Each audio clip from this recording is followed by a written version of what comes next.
Bonjour. Le débat important sur l'avenir de nos pensions est globalement peu présent dans la campagne électorale. Pourtant, il concerne beaucoup de gens et certainement pas seulement ceux qui sont déjà à la retraite. Il y a encore moins de discussions sur le rôle des pensions complémentaires, le soi-disant deuxième pilier dans le défi global des pensions. En tant que politologue, je suis donc curieux de connaître les différentes visions des partis politiques à ce sujet. Et donc, je vais simplement leur poser la question moi-même, ici, aujourd'hui en studio, lors de ce débat rendu possible par Assuralia et Pensio Plus, et dans lequel nous aborderons plusieurs thèmes importants.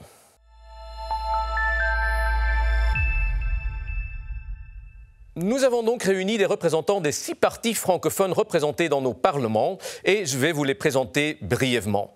Je commence par Sophie Merckx, chef de groupe à la Chambre pour le PTB, où elle est élue depuis 2019. À côté d'elle, Ismaël Nuino, qui est premier suppléant à la Chambre pour la circonscription de Bruxelles pour les engagés.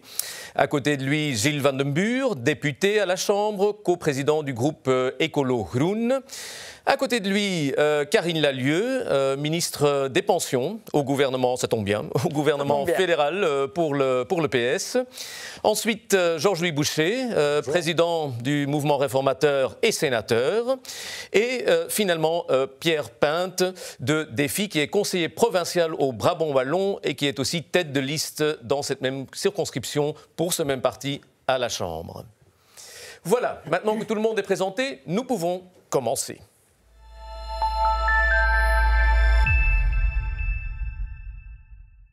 Pour commencer donc, je vais vous tracer brièvement le cadre plus large de ce débat et du défi lié à nos pensions. Commençons par la bonne nouvelle. Les gens vivent de plus en plus longtemps. Tous les 50 ans, il y a 10 ans de vie supplémentaire. Logiquement, la durée de paiement des pensions devient donc également de plus en plus longue. Et voilà la moins bonne nouvelle, cela met le financement sous pression.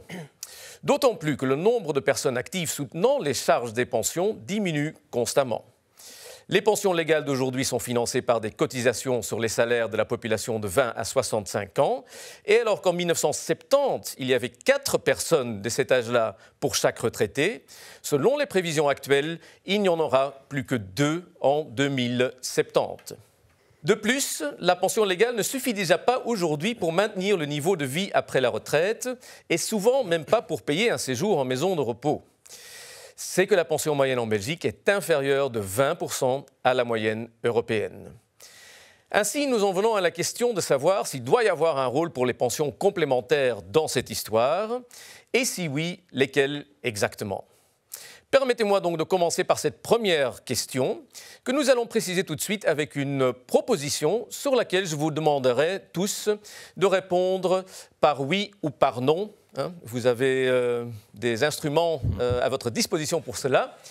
Et donc la première proposition à laquelle je vous demanderai de répondre, c'est une combinaison de la pension légale et de la pension complémentaire est nécessaire pour profiter de ces vieux jours sans souci. Allez-y. Ouais. Voilà, ok, mais très bien. Voilà, un débat politique avec déjà un grand consensus. J'aurais peut-être cru que, Madame Merckx, que vous auriez quand même dit non à cette question, puisque voilà, je me suis un peu informé, bien sûr, pour ce débat, et j'avais quand même compris que le PTB n'est pas un grand fan des pensions complémentaires et qu'il voudrait peut-être même s'en débarrasser.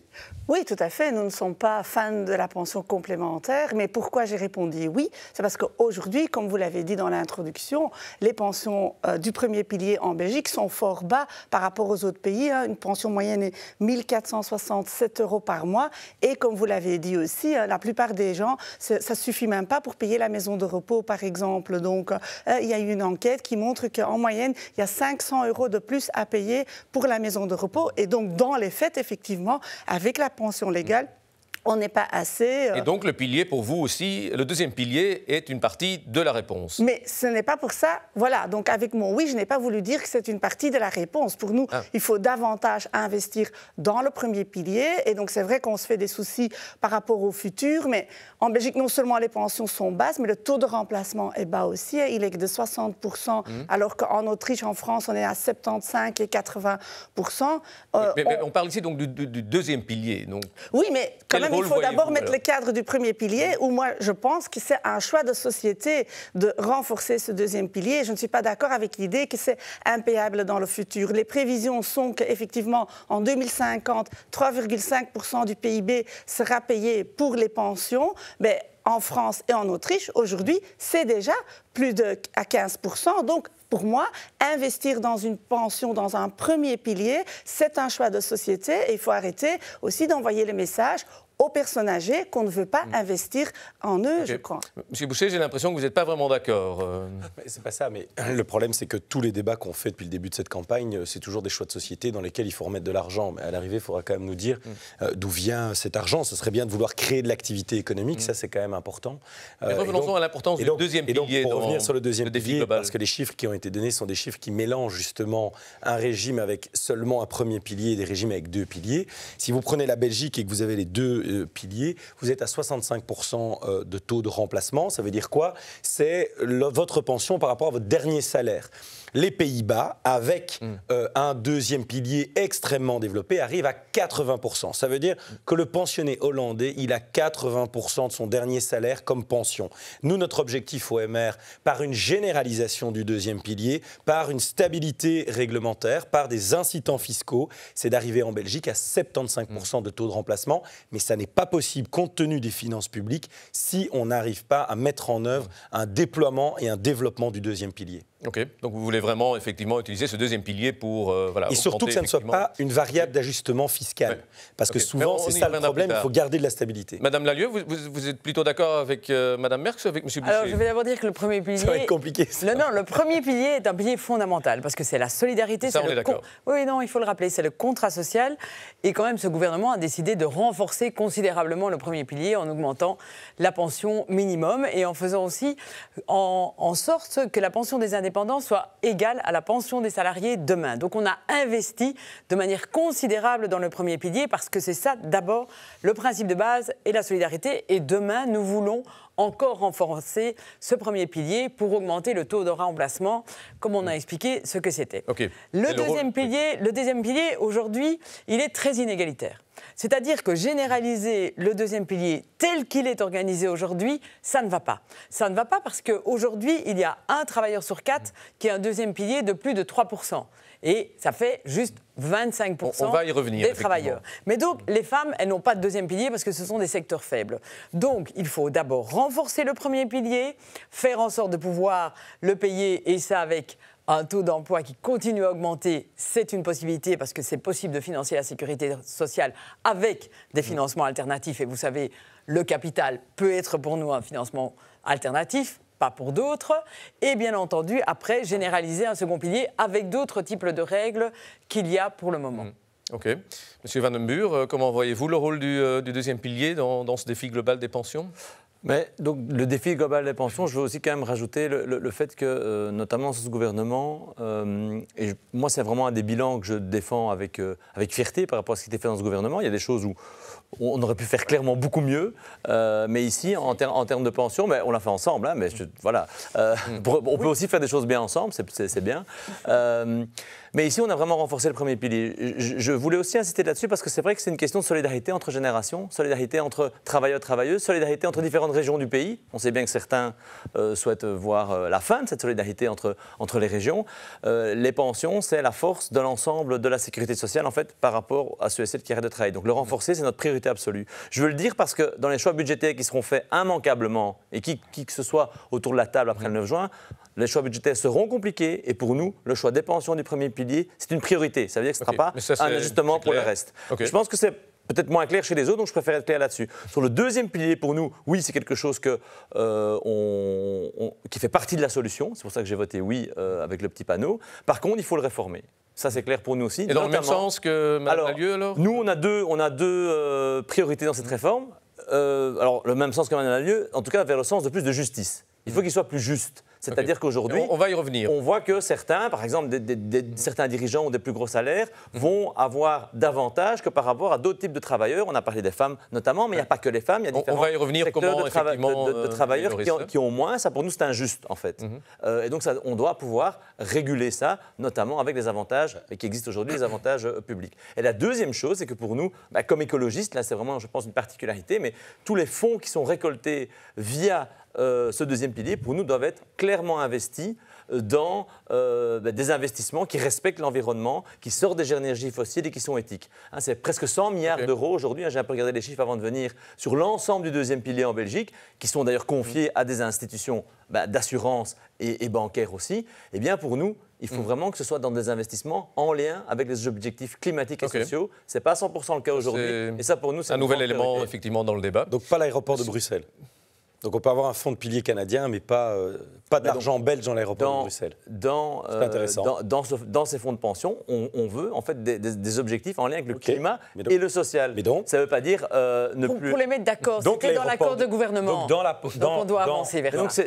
Ça n'était pas tel quel, c'était comme beaucoup de choses dans cet accord de gouvernement, c'était une vague. Tout le monde ne connaît pas toujours aussi bien l'accord de gouvernement, j'ai l'impression. Mais voilà. Non, mais c'est intéressant qu'un fonds de pension canadien puisse être copropriétaire de l'aéroport de Bruxelles, mais que des Belges ne pourraient pas être propriétaires de leur aéroport. Je note simplement qu'il y a une légère incohérence. Ok, mais voilà. Mais je voudrais aller vers M. Nuno pour les engager. Oui, donc pour revenir à la question peut-être du second pilier, aujourd'hui j'ai répondu oui parce qu'effectivement, par défaut, il est nécessaire pour pouvoir vivre ses vieux jours sans souci financier, puisque c'était la question. La difficulté, en fait, j'ai entendu parler de solidarité intergénérationnelle, c'est que la manière avec laquelle on gère aujourd'hui notre sécurité sociale et la question des pensions ne permet pas à un jeune comme moi, par exemple, d'être certain que dans 50 ans, dans 40 ans, il pourra bénéficier des pensions. Et donc, en fait, on le voit, les études le prouvent, la confiance dans notre système des pensions et dans notre sécurité sociale est d'année en année de moins en moins bonne. Et donc ce qu'il est important d'abord, c'est de rassurer ce premier pilier, c'est de le rendre plus efficace, mais pour le faire, ça ne suffit pas de simplement augmenter les pensions. C'est évidemment un bon point, mais le problème c'est que donner de l'argent dont on ne dispose pas, alors c'est sympa d'être généreux, mais si on n'a pas cet argent parce qu'on n'a pas fait les réformes fiscales, qu'on n'a pas fait la réforme de l'emploi et qu'on n'a pas fait les réformes des pensions, en fait, on met en difficulté le système. Et donc tous ceux qui chérissent ce système et qui en même temps continuent de le traiter en l'emmenant vers le fond parce qu'on n'arrive pas à le rendre pérenne, c'est un vrai problème. Okay, mais on allait revenir au deuxième pilier. Pour revenir au deuxième pilier, il est un outil qui est utile pour améliorer le taux de remplacement, effectivement. Mais donc la question, c'est de savoir si on veut réellement l'intégrer à notre modèle de pension. Et alors la question, il faudra se la poser dans le cadre d'une vraie réforme et fiscale et des pensions. Ok. Alors, Monsieur Pinte, finalement, merci. Comment regardez-vous effectivement une réaction à tout ce qui s'est dit peut-être parce que c'est pas nécessaire de rappeler certaines choses. Je pense que les téléspectateurs se feront une idée de ce qui a été dit. Pour nous, ce qui est important chez Défi, dans le rôle du deuxième pilier, c'est la chose suivante. Premièrement, le premier pilier, c'est l'égalité. Et l'égalité, c'est un outil de solidarité, mais la solidarité, ce n'est pas juste, contrairement à ce qui a été dit. La solidarité, c'est profondément injuste, puisque vous en avez qui payent davantage, qui reçoivent moins, vous en avez qui payent moins, qui reçoivent davantage. Donc le deuxième pilier, il n'est pas juste non plus, il sera équitable. C'est-à-dire que pour les revenus moyens supérieurs, nous voulons le rendre obligatoire. Pour que dans leur cotisation, il y ait une partie qui leur permette, alors que le premier pilier serait rendu plus juste et qu'on aurait des pensions qui soient plus égalitaires, que dans le deuxième pilier, on ait un effet rattrapage pour ceux qui ont des revenus moyens et des revenus moyens supérieurs. La deuxième vocation du deuxième pilier pour nous, c'est le gros problème que personne ne veut aborder, c'est la modification fondamentale du travail dans la vie de nos citoyens et l'étalement des carrières. On ne fait plus une carrière linéaire de 44 ans dans une même institution, ça n'existera plus. Et donc il faut tenir compte de cela et prévoir un système qui permet une rémunération différée. Le deuxième pilier, c'est une rémunération pour nous qui est différée. Et donc il faut un système fiscal et un système de pension qui permettent à cette rémunération différée d'être efficace une fois qu'on a atteint l'âge où on n'est plus en capacité de travailler. Maintenant qu'on connaît un peu les grands principes de tous les partis, demandons peut-être quand même aussi l'avis aux partenaires sociaux, parce qu'ils jouent également un rôle important dans cette histoire. Et donc c'est ce que nous avons fait. Nous avons demandé à certains d'entre eux de résumer leur vision en un quote. exercice bien sûr pas évident. Et voici ce que disent la Fédération des entreprises de Belgique et le syndicat chrétien CSC à ce sujet.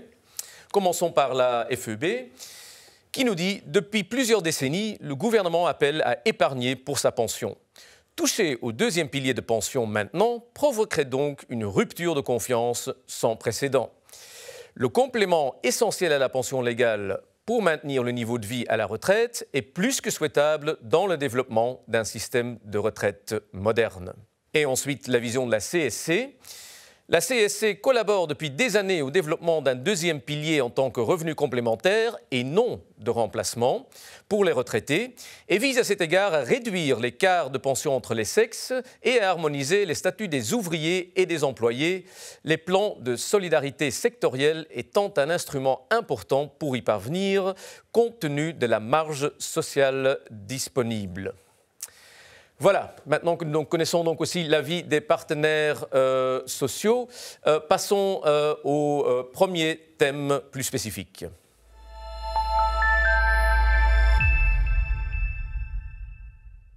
Nous commençons à nouveau par une proposition concrète à laquelle je vous demanderai à nouveau de répondre par oui ou par non.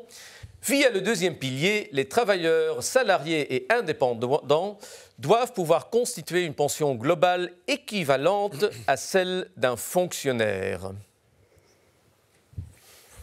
Qui est d'accord ou pas d'accord? Okay. Le consensus semble un peu s'effriter. Il y en a certains qui hésitent. C'est compliqué. Vous pourrez argumenter. Oui. Un principe. Plutôt oui. On peut expliquer. Oui, vous êtes au centre, donc Ouais, c'est un peu oui, c'est un peu non. Mais j'ai une réponse claire quand même. Hein. Et Ecolo aussi, oui.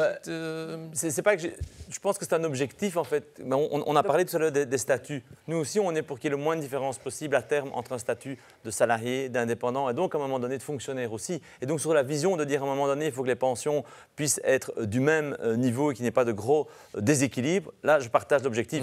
Est-ce que ça doit être uniquement via le deuxième pilier? Là, pour moi, on doit ouvrir la palette des propositions. D'accord. C'est pour ça que je partage l'objectif. Et de dire que ça doit être uniquement via le deuxième pilier, non, moi je préfère qu'on l'évalue avec d'autres possibilités. Okay. Sophie Merckx est la seule à avoir répondu clairement non. Donc pourquoi? Oui, pourquoi est-ce que vous ne voulez pas donner finalement une pension similaire Si nous voulons donner une pension similaire et une pension meilleure, mais en travaillant sur le premier pilier et pas le deuxième pilier. Le deuxième pilier, c'est vraiment le pilier de l'inégalité. Hein, donc, c'est le pilier aussi qui coûte beaucoup finalement. Et aussi, quand on regarde, voilà, il y a finalement, oui, je crois que c'est 70% va à 10% et 1% des retraités prennent 20% du deuxième pilier. Donc voilà, aujourd'hui, il n'y a que 6 personnes sur 10 qui cotisent pour un deuxième pilier. Et chez les femmes, c'est encore beaucoup plus pire. Donc non, pour nous, ce n'est pas la solution de continuer sur cette voie. Et ce qu'il faut, c'est renforcer le premier pilier pour tout le monde. Ça, c'est clair. Et comme en France et en Autriche, je l'ai dit... Là, déjà, le PIB, c'est 15% aujourd'hui. Donc, pourquoi ce ne serait pas un choix possible aussi en Belgique? Monsieur Nuino, parce que vous n'avez pas encore non plus expliqué votre position un peu anderzijds. C'est ça, parce qu'en fait, l'objectif du deuxième pilier ne peut pas être celui de simplement rattraper une injustice du premier pilier. En fait, si ce deuxième pilier, c'est un peu une forme de deuxième couche sur la pension qu'on reçoit, qui est la pension légale, le premier pilier. Et si ce premier pilier, il est déjà très inéquitable, en fait, on n'arrivera pas de toute façon à rattraper. Donc là, chez les engagés, on plaide très fortement pour une harmonisation des statuts. Attention, les fonctionnaires ne seront pas une variable d'ajustement pour dire de revoir ça. Parce qu'on en parlait tout à l'heure, et la FEB en parlait, on doit absolument, dans ce genre de cadre-là, comme les pensions, qui sont des politiques sur des décennies, avoir une sécurité juridique pour les gens qui investissent dans leur pension, pour les gens qui essayent de planifier leur vie et leur fin de vie. Et donc, si tous les 5 ans, on se met à réformer et à changer tout le régime, là, ça n'est pas juste. Alors, je me tourne vers ceux qui ont dit oui à la proposition. Et je voulais leur demander, alors, comment, alors, concrètement, encourager cela? C'est oui, mais c'est oui pour atteindre un taux de remplacement de 75%, comme l'ont les fonctionnaires aujourd'hui. Mais effectivement, c'est le premier pilier, j'ai dit, qu'il faut renforcer et le premier pilier n'est pas inégalitaire.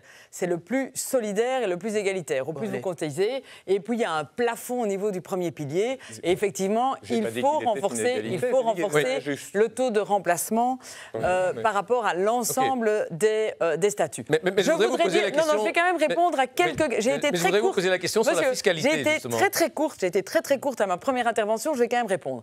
Ce que ce gouvernement a fait, ce n'est pas effectivement faire en sorte qu'on ne puisse pas maîtriser le coût des pensions, parce qu'il a dit juste l'inverse. On peut parler des chiffres, hein. Les chiffres parlent, les professeurs en parlent, tout le monde en parle. En fait, j'ai absolument interrompu personne si on veut comprendre. La parole est à Madame Lallieu maintenant. Qu'on ne m'interrompe pas. Alors sinon, je peux commencer à couper tout le monde. La parole est à vous.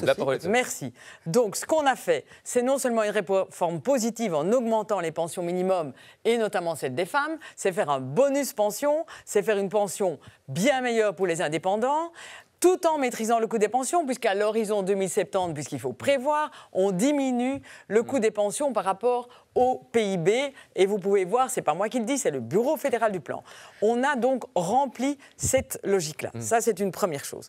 Deuxième chose, donc on va continuer à faire des réformes positives et soutenir le premier pilier, c'est fondamental. OK. Mais je comprends que comme ministre des Pensions, vous voulez défendre votre bilan et je comprends que l'opposition veut l'attaquer. Oui, mais essayons de nous tourner vers l'avenir. De regarder les chiffres. J'aimerais notamment savoir comment vous allez alors encourager... L'avenir. La généralisation du second pilier, je rappelle que c'est, parce que j'ai entendu les partenaires sociaux, que c'est dans les mains des partenaires sociaux et qui ont demandé à ce gouvernement-ci, je le rappelle, de ne pas le généraliser parce qu'il devait harmoniser les statuts des employés et des ouvriers, puisque un deuxième pilier, il ne faut jamais oublier que c'est une négociation entre l'employeur et l'employé et que l'État ne met juste que le cadre. Ça, c'est clairement. Alors, la fiscalité au niveau du second pilier, il y a aussi une demande au niveau de l'accord interprofessionnel de faire un standstill fiscal, c'est-à-dire de ne pas toucher à la fiscalité pour la prévisibilité. C'est ce que ce gouvernement a fait, sauf qu'on a quand même augmenté la cotisation Wennings. On l'a doublé, effectivement, pour les toute haute pension, c'est-à-dire pour 3% des pensionnés. Mais par contre, la Cour des comptes, dans un rapport de 2020, a quand même clairement critiqué le système fiscal actuel. J'avais envie de suivre la Cour des comptes. Aujourd'hui, le deuxième pilier coûte 3,5 milliards à l'État. Parce que c'est comme si la solution du deuxième pilier, c'était $1 pour l'État. C'est faux. Il coûte 3,5 milliards et, comme on l'a dit, il est totalement inégalitaire. C'est-à-dire que le gender gap pension au niveau des femmes est de 20% au niveau du premier pilier, il est de 54% au niveau du second pilier. Donc à un moment donné, moi je veux bien une généralisation du deuxième pilier si on change fondamentalement les règles. C'est-à-dire qu'il peut avoir une politique fiscale positive que si dans une entreprise, toutes les personnes ont accès au deuxième pilier et pas seulement les cadres qui font de l'optimisation fiscale. Il y a des deuxièmes piliers à 2 millions d'euros. Et aujourd'hui, on donne des chicken notes comme on dit à Bruxelles, aux ouvriers. Ce n'est pas acceptable. Donc on doit changer les règles fiscales et elles peuvent être avantageuses. Il n'y a pas de problème. Si, effectivement, il y a des conventions collectives qui donne un deuxième pilier à l'ensemble des travailleurs au minimum à 3%. Alors là, on peut commencer à travailler. Mais la manière dont on fait aujourd'hui l'optimisation fiscale pour certains qui ont des deuxièmes piliers à 2 millions d'euros, qui ne payent que 10% de taxes là-dessus, alors que d'autres n'en ont pas, ce n'est pas acceptable. OK. Donc voilà, comme je le disais déjà, M. Boucher, la Cour des comptes a critiqué le système de fiscalité pour les pensions complémentaires actuelles. D'ailleurs, le ministre que vous connaissez bien, des Finances, Vincent van Petegem, dans son plan de réforme fiscale, avait aussi prévu d'adapter ce système. Maintenant, je sais que vous n'étiez pas grand fan de son plan. Je ne sais pas si vous étiez fan de cet aspect-là, ou si vous avez des autres solutions pour adapter la fiscalité. Il y a beaucoup de choses qui ont été dites jusqu'à présent. Le premier élément, c'est la pension des fonctionnaires. Et moi, je suis ravi parce que je constate qu'à chaque fois qu'on parle de pension, depuis quelques mois, le PTB prend toujours en exemple la France. Et donc, je suis ravi que le PTB s'inscrive dans la réforme d'Emmanuel Macron, puisque la réforme d'Emmanuel Macron est justement de faire en sorte qu'il n'y ait plus de statut spécifique en matière de pension, qu'il n'y ait plus des fonctionnaires qui, effectivement, aujourd'hui, ont des niveaux de pension pension en moyenne à 2 900 € bruts, pendant que des employés ont en moyenne 1 300 € bruts. Les indépendants, ça descend en dessous aux alentours de 800 €. Et donc, on se retrouve avec des différences de montants qui sont inexplicables aujourd'hui, surtout qu'en fait, ce sont des gens qui font le même métier parfois. On l'a vu pendant la période Covid, où vous aviez dans le même bureau des personnes qui font le même métier, au même endroit, durant les mêmes heures, et qui ont des protections sociales qui sont différentes. Donc la volonté ultime... Et donc le traitement fiscal, notamment du deuxième pilier, peut peut-être... Mais non, mais faites l'inverse. Commencez déjà à uniformiser le premier pilier et la couverture fiscale. Nous, ce que nous souhaitons, et on ne peut pas le faire en un coup de baguette magique, parce qu'effectivement, il faut préserver des publics qui arrivent en fin de carrière parce qu'il y a des droits acquis, mais pour toute une série de publics en début de carrière, voire qui n'y sont pas encore rentrés, il faut faire converger tous les systèmes sociaux vers un système social unique pour garantir un peu plus de justice. Okay. Mais revenons à la question. Et sur la question du deuxième pilier, ce sont les partenaires sociaux qui ont demandé de ne pas y toucher. Alors on dit on n'a pas fait ça dans ce gouvernement. Heureusement que les libéraux étaient présents, parce que je peux vous dire que d'autres partenaires souhaitaient remettre en cause le statut fiscal de ce deuxième pilier. Donc moi, vous savez, on me dit que je n'écoute pas assez les partenaires sociaux. Donc pour une fois que je les écoute, on va quand même pas... Mais vous n'écoutez pas la Cour des comptes, alors, apparemment. Mais la Cour des comptes n'est qu'un organe qui donne des observations qui sont techniques. Et derrière, il y a un choix qui est politique. Et le choix politique a été de maintenir une stabilité sur ce régime qui peut évoluer à l'avenir. Moi, je ne suis pas du tout fermé. Mais si on réforme le deuxième pilier, alors une réforme du premier pilier est indispensable pour faire converger les régimes entre eux. Mais je n'accepterai pas que l'on touche encore une fois au deuxième pilier, mais qu'il y ait une vache sacrée qui serait en particulier les pensions du secteur public, parce que alors ça veut dire qu'on n'est pas honnête dans ses intentions. Et juste de façon très courte, les inégalités dont on a déjà parlé à votre gauche. Encore une fois, il n'y a aucune fermeture dans le chef du mouvement réformateur. Au contraire, nous avons des propositions pour réformer le deuxième pilier. Mais s'il est réformé, la réforme doit aller de pair avec une réforme du premier pilier. Mais il serait trop facile d'aller sanctionner des gens, parce que on m'explique, c'est quand même pas juste que certains constituent des droits à la pension avec de tels montants. Mais aujourd'hui, dans le premier pilier, il y a des différences de même niveau. Donc soit on vise à lutter, quitte même à créer une pension universelle de base pour chacun, et de se dire, sur la base de cette pension universelle, nous permettons aux travailleurs de pouvoir plus ou moins cotiser pour avoir des niveaux de pension élevés. Alors là, on va vraiment vers un système juste. Soit on continue cette injustice au premier pilier, et malheureusement, les injustices du deuxième pilier diront que ça n'est que pour répondre aux premières. Donc il faut revoir un système plus global. Vous êtes d'accord avec votre voisin ? Je suis en tout cas d'accord avec les analyses du professeur Coleman, qui vient souvent sur notre plateau et qui prône cette pension universelle au premier pilier, qui est fondamentale. J'ai dit oui, parce qu'après tout, je suis un garçon bien élevé, vous m'invitez, je vais dire oui. Mais en fait, la pension globale équivalente à celle d'un fonctionnaire... autre chose de dire oui à une invitation ou à une proposition. Non, vous dites un fonctionnaire. Mais de quel fonctionnaire parle-t-on ? On parle du fossoyeur de ma commune qui a ses 150 € de pension. Non, mais on sait que voilà. On parle de, oui, non, mais est-ce qu'on parle de ce fonctionnaire-là ou est-ce qu'on parle du fonctionnaire qui est directeur général de l'administration et qui a 4 000 € de pension, comme en parle Georges-Louis chez moi. Vous savez, vous avez dit mes grandes qualités politiques. Je suis surtout chef d'entreprise. J'ai créé 25 postes de collaborateurs à mes côtés. Sincèrement, je ne vais pas leur expliquer 1000 fois toutes les vertus de la Vivaldi et des 4 dernières années en matière d'évolution de pension et d'évolution fiscale. Je crois qu'ils n'ont pas besoin de regarder Canal Z pour se faire une idée de cette question. Donc le côté inégalitaire ne vous dérange pas, si je comprends bien. Mais le côté inégalitaire, il doit être égalitaire dans le premier pilier pour permettre aux plus bas revenus, et pour mettre à chaque Belge de façon égalitaire, et je dis que c'est injuste, mais c'est comme cela, d'avoir au moins 1 500 € de pension. Ma propre mère, je l'ai déjà dit sur un plateau de télé, elle a 168 € de pension.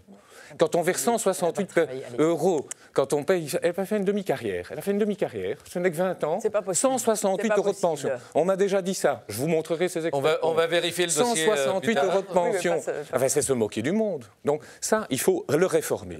Et quand on aura réformé cela, on sera sur le deuxième pilier. Et là, ceux qui veulent de la rémunération différée doivent pouvoir être dans un système sûr, géré avec des partenaires sociaux et géré par l'État. Parce qu'on peut parler du troisième pilier avec des tas de risques. Si l'État s'en mêle, si les partenaires sociaux s'en mêlent, pour nous, défi, c'est une garantie. Et quel que soit le ou la ministre des Pensions, considère que c'est une garantie pour nos vieux jours, et même quand c'est Madame Lalieu, on peut dormir tranquille parce qu'on sait qu'elle s'occupe de nous. Je voulais rebondir parce que c'est exactement ce qu'on a voulu faire. Alors, avec ce gouvernement, mais en tout cas dans notre vision, c'est avoir un socle pour vivre dignement sur la pension du premier pilier. Mais si vous et là, avez pris des filles plutôt que le MR, peut-être que vous l'auriez fait, je ne sais pas. Mais moi. c'est fait. Mais je préfère parler de vision de société que de dire si c'est la faute de tel ou tel. C'est vous qui mais en avez tout cas, commencé, en termes de socle de base, au deuxième pilier, c'est notamment fondamental. Oui, mais ce que j'entends ici, qu'on ne l'aurait pas fait. Et ça, honnêtement, c'est pas tout à fait correct. C'est exactement ce qui nous a... Alors, est-ce qu'on peut faire mieux? Oui. Mais c'est exactement ce ce socle-là. Ne défendez pas un bilan qui est indéfendable. On veut... Sur le problème fiscal, on a voulu augmenter ce socle. Le bilan du gouvernement précédent. Sur le problème, je n'ai pas dans la logique opposition majoritaire. Mais pas du tout. Mais j'aimerais plutôt savoir je dis que vos téléspectateurs. Quelle est la vision d'écolo sur le soutien fiscal au deuxième pilier et comment il devrait, oui ou non, évoluer. Pour répondre très concrètement, je pense qu'effectivement, ça doit être fait quand même dans une réflexion globale sur l'ensemble des pensions. C'est pour ça que je pense qu'on parle tous et toutes aussi ici de premier pilier, parce que moi, je ne pense pas qu'on peut faire une réforme des pensions où on s'attaque uniquement de manière totalement isolée, en silo, à un seul pilier. En tout cas, ce n'est pas notre vision. C'est une vision globale. Donc une vision du deuxième pilier doit s'intégrer effectivement avec une vision, avec une prochaine réforme des pensions. Et deuxièmement, oui, le système actuel est inégalitaire, on l'a dit. Moi, quand je vois que, par exemple, la moyenne sur les derniers chiffres sur 2023, c'est qu'une personne qui sort du deuxième pilier va avoir 24 000 € de réserve, ce qu'on appelle de réserve. Et effectivement, il y a une différence de 50% entre les hommes et les femmes, premièrement. Mais alors, les dirigeants d'entreprise, où certains plus gros salaires vont être à plus de 100 000 €. En fait. Et donc là, non, c'est pas par individu, par personne, par réserve individuelle. Oui. Bah oui. Et donc, on est dans des chiffres qui sont très différents. Et donc, il y a un soutien. Quelle solution voyez-vous? Oui, alors, il y a un soutien aujourd'hui. Donc, nous, on comprend qu'il y a un soutien. Je pense qu'il faut pouvoir, effectivement, soit de faire une progressivité. Moi, je n'exclus pas le fait qu'on puisse avoir des taux, par exemple, de cotisation sociale réduite sur les versements faits par l'employeur. On pourrait imaginer qu'en fonction des salaires, sur des taux qui bougent, en concertation sociale, évidemment, je vois que les partenaires sociaux ont aussi un avis, ça c'est une option, mais en tout cas il faut que le système soit davantage juste, et juste ça ne veut pas dire que tout le monde a la même chose. Je voulais répondre à ce qui a été dit tout à l'heure. Pour moi, juste c'est pas toujours la même chose, c'est dire que par rapport à sa situation de base, eh bien ce qu'on peut gagner grâce à la collectivité ou grâce à d'autres systèmes est justement distribué au sein des travailleurs et des travailleuses. Vous parlez d'une option, mais c'est donc pas, vous n'êtes pas encore sûr de votre propre vision sur la question. Si, on est tout à fait sûr qu'il faut réformer, le rendre plus juste, le plus. Je ne vais pas vous donner le taux précis pour chaque tranche de salaire, progressivité, évidemment. Mais sur une progressivité, ça nous paraît quelque chose, en tout cas, vous êtes d'accord, c'est les engagés aux enjeux. On est d'accord avec le fait qu'il faudra travailler sur la question de la fiscalité et de la subvention et du coût pour l'État. On est en fait dans notre logique chez les engagés sur la fiscalité pour la fin des niches fiscales. Par contre, cette fin des niches fiscales, elle est conditionnée de manière absolue à ce qu'on arrive à faire une réforme fiscale, à ce qu'on arrive à faire une réforme des pensions. Et donc, c'est comme les voitures de société. Nous, on peut travailler là-dessus. Mais si, en fait, on ne fait que de retirer les voitures de société ou que de retirer l'avantage fiscal qui est sur le deuxième pilier et qu'on n'augmente pas le pouvoir d'achat des classes moyennes et qu'on n'augmente pas le pouvoir d'achat des personnes qui profitent à la base de ça, en fait, ces personnes-là, elles sont perdantes à tous les niveaux. Et donc, on doit... Pourquoi de faire une réforme fiscale, ça ne tient pas la route, M. Boucher, ça doit être ça le problème. Vous allez faire un pilier de pension à 40% de fiscalisation. Pas du tout. Parce que même si vous faites une réforme fiscale, je ne sais pas si vous vous rendez compte le volume de fiscalité dans ce pays, même si vous faites une réforme fiscale, est-ce que vous pensez que vous allez faire baisser le taux moyen à 25-30%? Non, vous aurez toujours un taux moyen. Alors au lieu d'être à 39%, il va peut-être descendre à 37 ou 36. Mais si vous fiscalisez à ce niveau-là, vous n'aurez plus jamais de deuxième pilier parce qu'il n'y aura plus d'incitant fiscal. C'est le principe même de l'intérêt, c'est d'avoir un incitant fiscal. Donc il n'y aura plus de voitures parce qu'il n'y a pas de voiture de société? En tous les cas, vous aurez un renouvellement du parc automobile qui sera beaucoup plus lent comparé à la France. Aujourd'hui, la Belgique est un des parcs automobiles les plus récents et donc avec des motorisations modernes. Grâce aux voitures de société. Ça, c'est encore un autre débat. Sauf que c'est la réalité. Donc la vision était claire. C'est l'incitant fiscal. On ne va pas plonger dans les voitures de société, sauf qu'on pourrait dire qu'effectivement, s'il faut choisir... on peut transformer l'avantage fiscal de voitures de société en second pilier. Ça, on est ouvert. Peut-être que les pensions complémentaires ont un intérêt sociétal plus grand que les voitures de société. Il y a les plans cafétéria, il y a les warrants, il y a les stock options. Eh bien, tout ça peut effectivement être une réflexion, mais c'est pour ça qu'on a besoin des partenaires sociaux pour faire une réflexion là-dessus. Entre les avantages salariaux, on peut faire des différents choix. Par honnêteté, mais ça reste des niches fiscales. Par honnêteté intellectuelle, on ne peut pas prendre le brut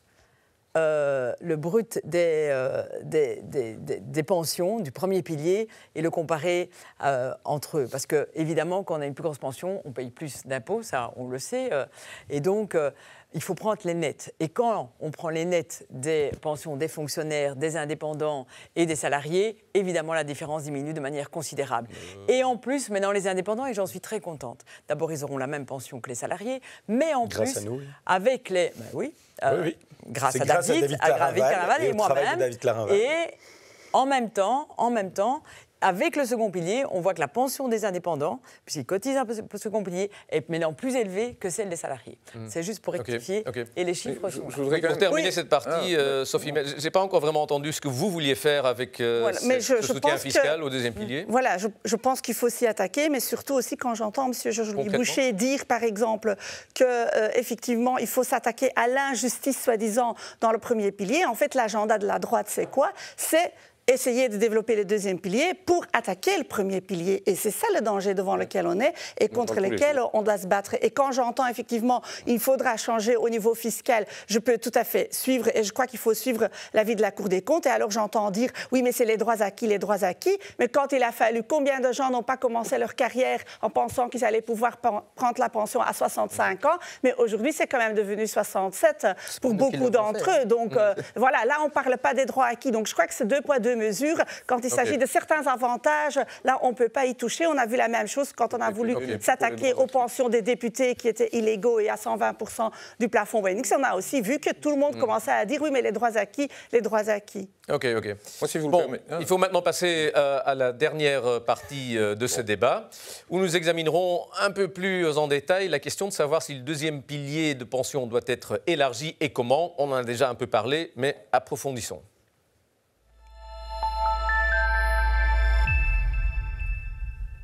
Alors, comme vous pouvez le voir sur le graphique, près d'un quart des 3,5 millions de travailleurs actifs aujourd'hui ne constituent pas encore de pension complémentaire.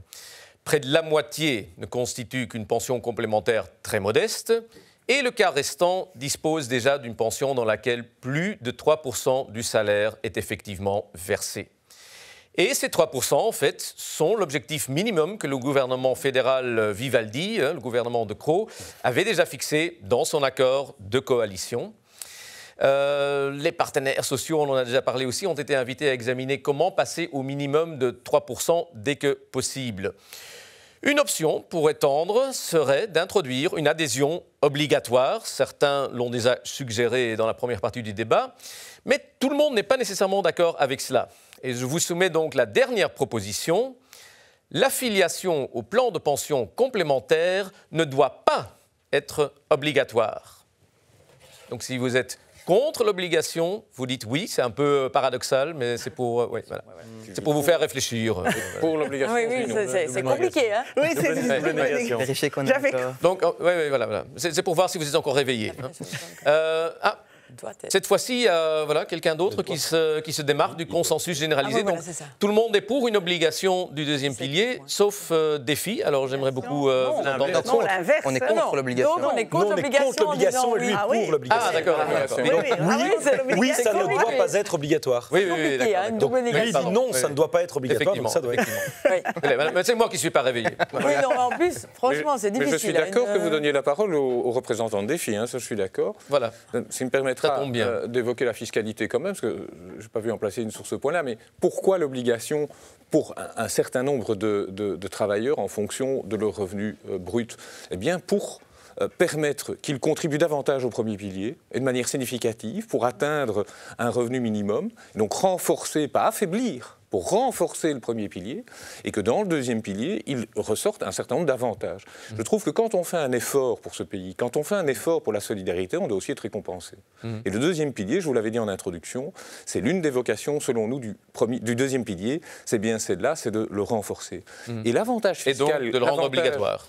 Et de le rendre obligatoire. Et l'avantage fiscal qui est donné, on parle de taux moyen d'imposition de l'ordre de 37%. Oui, mais sur les bas revenus, c'est 30, c'est même 28 pour certains. Et nous, c'est à cela qu'on pense. Et donc, aller mettre un deuxième pilier où l'avantage fiscal est, si vous voulez, inférieur à ce que paye en impôts, c'est-à-dire le revenu tout de suite, plutôt que le revenu de demain, puisque nous considérons le deuxième pilier comme un revenu différé. Et donc, qu'on le prenne aujourd'hui ou qu'on le prenne demain, on doit avoir un léger avantage à le prendre demain. Sinon, effectivement, vivons tous d'amour d'eau fraîche tout de suite, dépensons tout de suite. Mais le Belge, c'est une fourmi. c'est pas une cigale. Et donc, que ce soit des gros revenus, que ce soit des petits revenus, et donc on doit maintenir ce système de manière très forte. Et c'est vrai qu'on va devoir l'obliger pour un certain nombre de hauts fonctionnaires ou de fonctionnaires qui gagnent une haute rémunération. Les fonctionnaires mais pas pour tout le monde. Pour un certain nombre, mais avec nous, on le rendra possible. Et c'est déjà possible dans un certain nombre de cas. Pour ceux qui sont des indépendants et qui ont des hauts revenus, pour ceux qui sont des employés, des ouvriers qui ont des hauts revenus, ça existe aussi. OK. Madame Lallieu, pourtant, vous parliez tout à l'heure des inégalités dans le deuxième pilier. Rendre le deuxième pilier obligatoire, ça pourrait être une solution quand même. Oui, mais pas n'importe comment. Aujourd'hui, si on le rend obligatoire, je rappelle qu'il y a une loi 96 qui interdit pour le moment la libre négociation des salaires. Si effectivement tous les salaires d'aujourd'hui qui sont bloqués ou les marges qui pourraient être négociées doivent aller dans un second pilier sans, par exemple, avoir une rentabilité. Aujourd'hui, dans la loi, mais depuis le précédent gouvernement, c'est M. Baclan qui a fait ça, c'est un pourcentage d'intérêt de 1,75. Ça veut dire quoi? C'est en dessous de l'inflation.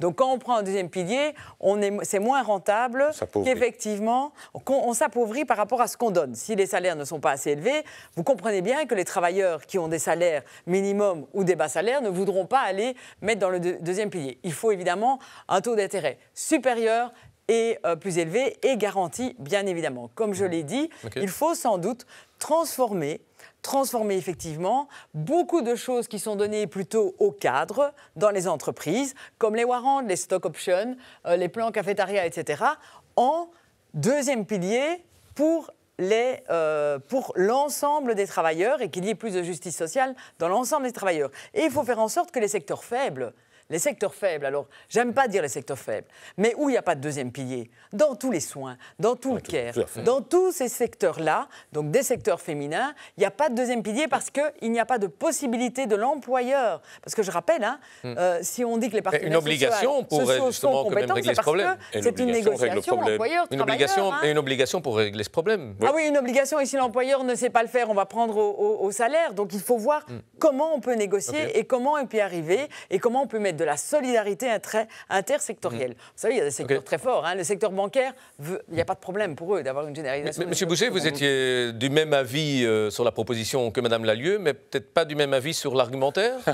L'argumentaire est un peu particulier parce que quand on dit si c'est lui qui ne sait pas le faire, alors on va le prendre sur qui? Sur les salaires. C'est exactement le même principe quand on souhaite augmenter des cotisations sociales pour, par exemple, continuer à augmenter le niveau de pension. C'est pas compliqué, les pensions. Vous pouvez jouer sur 3 paramètres. Soit vous jouez sur le niveau de la pension, mais je pense qu'on doit plutôt travailler à la hausse qu'à la baisse. Soit vous jouez sur le nombre d'années de cotisation, soit vous jouez sur le niveau de cotisation sociale. Donc pour le taux d'emploi. Donc dire mais ça, je suis ravi de vous entendre, Mme Lallieu. Nous, on n'a pas arrêté. Et M. Dermain, non, il a augmenté moins fort que dans la moyenne de la zone euro et au niveau de l'Union européenne. Donc vous n'avez rien fait. C'est mécanique. Et justement, c'est la Vivaldi. Le MR était dans la Vivaldi. Oui, mais moi, je reconnais, je ne m'attribue pas. Je ne m'attribue pas. 5 millions de personnes qui travaillent. Je ne m'attribue pas un succès pour lequel nous n'avons rien fait. Ce gouvernement n'a rien fait pour augmenter le taux d'emploi. C'est une augmentation mécanique. À nouveau, on rentre dans un autre débat. C'est une augmentation mécanique qui est le fruit du vieillissement de la population. Comme nous avons de plus en plus de gens qui partent à la retraite, d'ici 2 ans, il y en aura même plus qui partent à la retraite que ceux qui viennent travailler. Il n'y a pas eu de création d'emploi. Mais revenons à l'obligation. Pourquoi vous êtes contre? Et donc, l'obligation pour tout le monde constitue des difficultés par rapport effectivement aux marges salariales qui pourraient être dégagées alors qu'ils devraient être totalement aspirés. Mais par contre, et donc c'est vrai qu'on aurait pu répondre oui ou non, c'est vrai que pour des niveaux salariaux plus élevés, ça pourrait être envisagé dans un cadre de mesures de solidarité. Justement, on parlait de piliers de pension à 2 millions d'euros. Dans ce cas-là, on pourrait justement profiter de ces piliers pour avoir un financement d'un système qui puisse revenir alors à des travailleurs qui ont des piliers de pension qui sont plus faibles. Parce qu'effectivement, aujourd'hui, il faut être réaliste. L'inégalité est très forte. On a en moyenne 58 000 euros qui est constitué. Mais si on regarde en revenu médian, on est que sur 10 000 euros de constitution de deuxième pilier. Donc ça veut dire qu'il y a des différences très fortes quand vous avez votre moyenne aussi éloignée de votre médian. Vous auriez dû me laisser travailler alors. sur le second pilier. Écoutez, c'est pas par la fiscalité. On a loupé ça. Nous, on ne considère pas que c'est via la fiscalité qu'on va le faire, mais justement via par l'obligation. une mobilisation de certains niveaux de revenus plus élevés, ça peut constituer des financements qui viennent alors enrichir le modèle global. Mais encore une fois, je l'ai dit, ça doit se faire dans une réforme totale des deux piliers et pas uniquement focalisée sur le deuxième. Alors, il y a aussi différents partis qui prévoient un objectif minimum, qui parle de 2, 3, 4, voire 5, 6% de cotisation. Vous vous situez où? Est-ce que vous êtes d'accord avec cet objectif minimum? Et lequel alors? Oui, alors l'objectif minimum, oui. Nous, on est plutôt aussi sur en tout cas le minimum 3%, comme c'est demandé par les partenaires sociaux, et pourquoi pas... Mais certains vont plus loin. Oui, pourquoi pas aller plus loin. Mais ici, moi, je voulais réagir sur deux éléments précis. D'abord, par rapport à l'obligation. Mais alors, je vois qu'on dérape sur le taux d'emploi, ou je vois que ça se chamaille entre PSME sur le taux d'emploi. Mais ce que je trouve dommage, parce que moi, quelque part, peu importe que ce soit le gouvernement qui ait créé le plus d'emplois ou pas, ce qui compte, c'est que le taux d'emploi augmente. Et surtout, et c'est là où je voulais en venir, là où c'est important pour au débat. Non, oui, mais c'est le débat. C'est pour ça que je vais essayer de faire un lien, parce que je pense qu'il y a un lien à faire. C'est sur l'emploi des plus de 55 ans. Aujourd'hui, c'est là-dessus que pour nos pensions, c'est fondamental. Et là, peut-être qu'on n'a pas fait assez. Mais de nouveau, c'est la question de se dire, est-ce qu'aujourd'hui, à 50... Parce que c'est facile d'augmenter l'âge du départ à la retraite à 67 ans, comme l'a fait le gouvernement précédent, MRNVA. Mais en fait, ça ne résout rien. Ça ne résout rien. Non, ça ne résout pas rien parce que l'âge effectif, mais on sait bien que l'âge effectif est bien inférieur. Donc c'est là où il faut travailler. Il a augmenté. Quand on est arrivé, il était à 50 mais oui, mais donc ça reste fétiche puisque par ailleurs, on ne prend pas compte de la pénibilité des métiers, on ne prend pas compte de ceux et celles qui sont à 55 ans ont plein de choses à transmettre. On allait revenir au débat. Mais donc, oui, mais pour financer les pensions, eh bien ça c'est l'enjeu majeur, c'est continuer à créer de l'activité pour les personnes et les garder en activité, les personnes de plus de 55 ans, y compris dans des formules où ils diminuent leur temps de travail et que des jeunes prennent le temps de travail disponible. Ça, c'était ma première réaction. Et la deuxième réaction, et là, c'est précisément par rapport à l'obligation ou pas, par rapport au deuxième pilier, il y a aussi une dimension, je trouve qu'on n'a pas encore prise dans le débat, et c'est pour ça que je voulais l'ajouter, c'est qu'on sait bien aussi qu'aujourd'hui, quels sont les types d'entreprises qui, en fait, recourent massivement au deuxième pilier. C'est souvent, alors vous avez cité certains secteurs, mais aussi une taille d'entreprise. Ce sont les grandes entreprises, en général. Ce sont souvent que ce soit le secteur bancaire, mais ça peut être le secteur industriel, le secteur financier, etc. Mais les PME qui représentent 98% des entreprises en Belgique, plus de 60% de l'emploi, c'est souvent là où c'est en fait difficile. Pourquoi ? Parce que effectivement, l'employeur n'est peut-être pas en capacité de le faire, peut-être mal informé, peut-être que ça ne correspond pas aux employés qu'il a, qui sont peut-être jeunes et qui ont d'autres préoccupations. Et une obligation, ce ne serait pas la solution alors ? Eh bien donc justement, je pense que oui, mais obligé contre son gré. En tout cas, nous, c'est pas notre philosophie politique. Par contre, c'est là où tout à l'heure. Non, mais c'est là. Non, mais c'est là où justement, je pense que ce qui est intéressant. Vous êtes très libéral, on sait. Oui. Merci. Ce que je voulais dire, si je peux terminer mon raisonnement, quand je réfléchis le raisonnement, on pourrait vous dire s'il est écologiste, libéral ou autre. Ceci dit, il y a parfois ça se recoupe. Mais c'est pour ça qu'il faut pouvoir être... justement, donner tout à l'heure, je disais, des fiscalités différentes. Par exemple, sur les PME, quand on voit qu'il y a une problématique spécifique par rapport à cela, parce que les chiffres montrent que c'est essentiellement, en grande majorité des grandes entreprises, je pense que là aussi, on pourrait faire des choses spécifiques, que ce soit en termes de taux, que ce soit en termes de soutien, avec un minimum, donc le 3%. Mais je pense que là, typiquement, et on le fait aujourd'hui déjà, donc c'est pas quelque chose... Il y a des règles spécifiques pour les petites et moyennes entreprises, notamment en termes d'impôt des sociétés. Pourquoi on ne pourrait pas imaginer certaines, effectivement, règles qui soient spécifiques pour les travailleurs, travailleuses qui travaillent dans ces secteurs-là et qui généralement ne sont pas les plus grands salaires au niveau belge non plus d'ailleurs. Ce serait quoi ces règles spécifiques alors ? De donner davantage comme je dis, que ce soit davantage aidé, qu'on aille vers des montants déduction de cotisation qui soient supérieurs, pourquoi pas. Enfin, c'est des choses qui en tout cas pour nous sont possibles. Parce que de nouveau... Stimuler mais pas obligé. Oui, et la politique c'est ciblé aussi. Quand on voit qu'il y a un problème, et là il est très clair en termes de secteur et en termes de type de travailleurs, travailleuses, et donc travaillons à cela. Et pour l'investissement dans les trucs électriques et verts, c'est une possibilité ou c'est une obligation, votre proposition ? Ça c'est... alors, j'entends qu'on revient sur les investissements climatiques. Non, climatique, vous avez dit éthique et tout ça. Oui. C'est une obligation ou bien chacun peut... Alors, au niveau réponse courte. Alors, au niveau européen, heureusement, il y a des objectifs climatiques qui ont été d'ailleurs validés. Je pose une question précise. Les objectifs vous dites le deuxième pilier, on va investir que dans des trucs climatiques et alors, pour nous, oui, ça doit être... C'est une obligation, ça. Comme c'est le cas pour la plupart des invests publics aujourd'hui en Belgique. Et on y travaille d'ailleurs même au niveau fédéral, avec la SFPI. C'est une obligation obligatoire. Mais c'est une obligation pour la survie de notre planète. Je pense que ça... Contre notre gré. Okay. Vous avez aussi ajouté... Mais ça, c'est... Voilà. Revenons à l'autre obligation dont on parlait.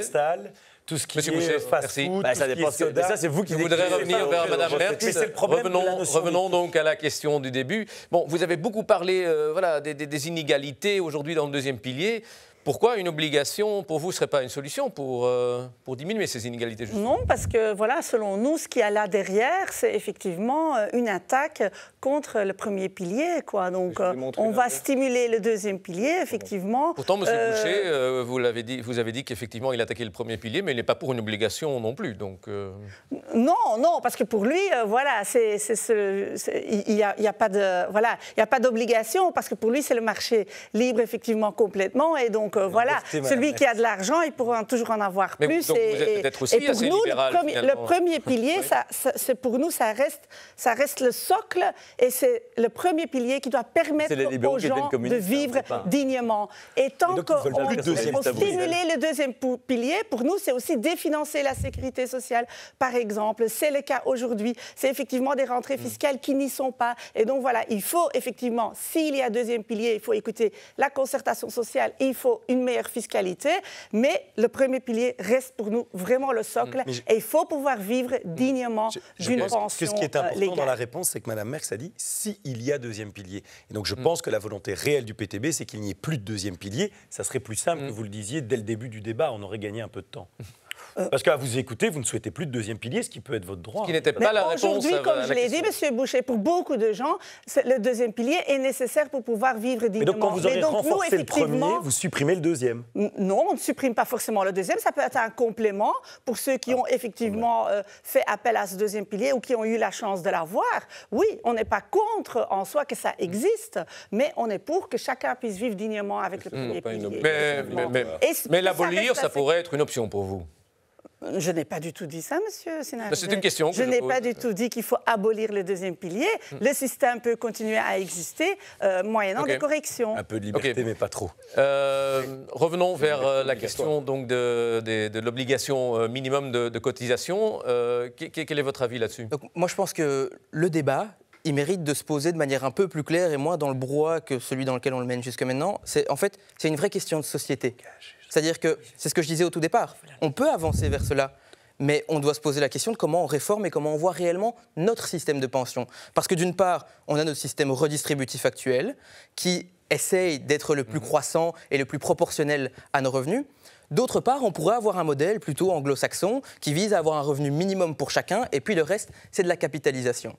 Alors, on ne peut pas avoir et l'un et l'autre. Aujourd'hui, le nôtre est quelque peu hybride, mais on ne peut pas avoir et l'un et l'autre. Donc, soit on décide d'avoir un droit minimum social et la capitalisation, mais si on fait les deux, ça va simplement représenter un surcoût salarial et on n'arrivera pas à avoir, un vrai bon revenu de remplacement. Et on parlait tout à l'heure d'attaque au premier pilier. La réelle attaque au premier pilier, c'est la politique de l'autruche qu'on mène actuellement. C'est celle de se dire que tout va bien, il n'y a pas de souci, on n'a pas du tout de difficulté. On n'est pas, en train de creuser la dette. Et vous proposez une réforme. Mais on propose une réforme de. Attendez, je peux terminer. Je peux terminer. Oui, je peux terminer. Voilà. Nous, ce qu'on propose, c'est une vraie réforme des pensions. Qu'est-ce qu'il y a derrière la terme vraie? Mais laissez-moi terminer ma phrase et je vous la donne. On est occupé, donc allez-y. Mais attendez, je peux exprimer. Oui, je ne sais pas si votre contribution éclaircit vraiment donc plus ce débat. La proposition, c'est la même que celle que formule M. Jean Hendrix, c'est le compte pension. Et donc, c'est la volonté de faire en sorte. Voilà, c'est une proposition concrète. Les pensions en point, c'est ça? Absolument, ce n'est pas la pension à point. Madame Lallieu, vous connaissez assez bien le sujet que pour ne pas être caricatural sur celui-ci, sincèrement. Et donc, on s'éloigne à nouveau. La volonté, c'est de se dire que si on veut généraliser le premier pilier, on ne pourra pas le faire en gardant exactement le même système qu'aujourd'hui. Donc on a besoin d'une réforme générale qui doit se faire dans le sérieux et la bonne gestion et pas avec la manière avec laquelle on mène un débat aujourd'hui. Nous devons malheureusement conclure ici. Je tiens à remercier tous les responsables politiques pour ce qui, à mes yeux, a été un débat intéressant et approfondi sur un sujet important, mais trop peu discuté. Alors vous aurez probablement remarqué que c'était un débat entre partis francophones sur un thème pourtant fédéral. Initialement, on voulait organiser un débat bilingue, mais pour différentes raisons, ça n'a malheureusement pas pu se faire. Mais si l'avis des partis flamands vous intéresse quand même, vous pouvez suivre un débat politique similaire avec leurs représentants sur Canal Z. Misschien tot daar.